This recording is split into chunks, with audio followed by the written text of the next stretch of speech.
Hello बच्चों। यहाँ लिखा है uniform disc of radius R lies in X Y plane with its centre at origin.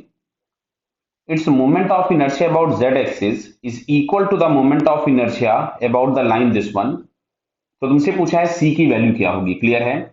तो question में एक डिस्क है जिसका रेडियस आर है।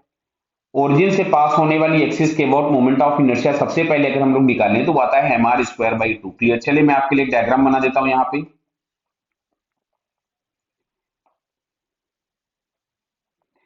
ये मान लीजिए हम लोगों ने डिस्क बना दी। क्लियर? और ये दिया गया है हम लोगों के पास कोऑर्डिनेट सिस्टम जिसका सेंटर ओरिजिन पे है। ये हो गई एक्स एक्सिस और ये हमारे पास हो गई वाई एक्सिस। क्लियर बेटा? और इस वाली एक्सिस के अबाउट अगर हम इस डिस्क का मोमेंट ऑफ इनर्शिया पहले ही लिख देते हैं तो ये हम लोगों के पास आ रहा है M R square by two. Clear? अब तुमसे बोला है कोई भी एक लाइन है वाई बराबर एक्स प्लस सी। तो बेटा वाई बराबर एक्स प्लस सी टाइप की कोई भी अगर हम लाइन ड्रॉ करेंगे तो वो ये लाइन हम लोगों को इस तरह से मिलेगी। क्लियर बताइए? तो अब देखो इस एक्सिस के अबाउट अगर हमको मोमेंट ऑफ इनर्शिया चाहिए तो सबसे पहले इसके पैरेलल वो एक्सिस निकालनी होगी जो सेंटर ऑफ मास से पास हो रही होगी, जो कि ये होगी।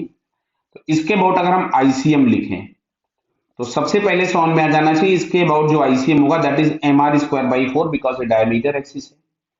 फिर हम लोगों को इस परपेंडिकुलर डिस्टेंस से मतलब होगा, क्यों? इस रिक्वायर्ड एक्सिस के अबाउट जब हम आई निकालेंगे तो इसको हम लोग लिखेंगे ICM plus M H square because ये एक्सिस उसके सेंटर ऑफ मास से पास नहीं हो रही तो हमको पैरेलल एक्सिस थ्योरम लगानी पड़ेगी।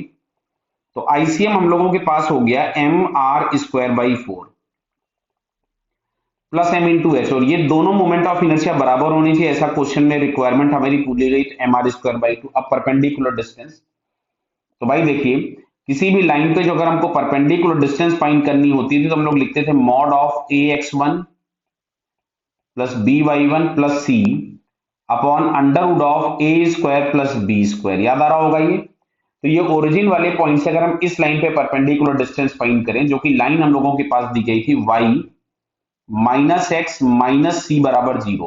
क्लियर है? तो यहां से हमें समझ में आ रहा है इसमें जीरो जीरो पुट करोगे तो ऊपर में बचा सी अपॉन में इसका कोफिशिएंट वन और इसका कोफिशिएंट भी वन, तो ये आ गया अंडर रूट टू। तो ये आ गया परपेंडिकुलर डिस्टेंस जो कि हम लोगों के पास साइज था। तो एम इंटू एच स्क्वायर, तो यहां से मिलता है आपको सी स्क्वायर बाई टू। क्लियर बताइए?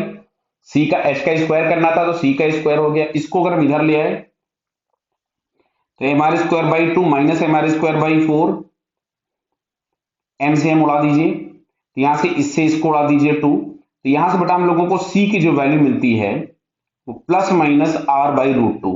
Plus minus R by root two का मतलब समझ रहे हैं? एक लाइन ये वाली और एक ऐसी ही लाइन यहां पे हो सकती है जिसका इंटरसेप्ट क्या हो, निगेटिव। तो इन दोनों एक्सिस के अबाउट मोमेंट ऑफ इनर्शिया आपको क्या मिल रहा है? सेम। तो plus minus R by root two यहां से हम लोगों को ये सेकंड वाले ऑप्शन में दिख रहा है, तो its second answer is correct. Clear बेटा? Okay, all the best.